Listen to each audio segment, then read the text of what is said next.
Аз искам да те върна към един момент, когато обаче всичко е било по-различно за теб. Едно от първите ти състезания и едни от първите ти медали, ти можеш да кажеш, може и да са първите. Искам да ми кажеш какво ти говори ето тази снимка. Това си ти, нали? Това съм аз. Тук съм...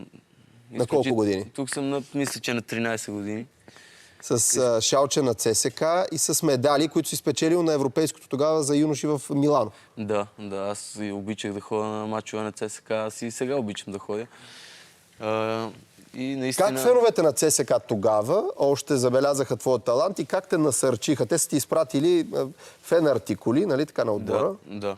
Ами аз и тогава давах хубави успехи и така може да се каже, че необикновени успехи, тъй като тук съм на 13 години, печелих медали до 15 годишните на европейски и на световни първенства, което отново има една така голяма разлика между 13 годишни и 15 годишен, тъй като вече в 15 годишни момчетата ги удра пубертета, доста по-мъжествени изглеждат от теб, доста по-развити са.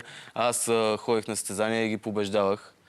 И наистина ЦСК агитката го забелязваше това нещо.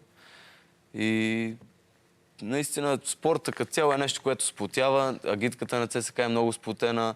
Всеки се интересува от спорт. Аз като един млад спортист, фен на ЦСК, имаме общи допирни точки и наистина много се радваха на моите успехи и ги оценяваха. И са ти изпратили един плик с артикули и с, доколкото знам, някаква сумичка, която са ти събрали самите фенове. Пари и ти кажеш, май, че това са ти първите пари, изкарани от щанги. Да, именно това щях да кажа, че тук също съм без заплата, без нищо, пък това не ми е пречило да печеля медали.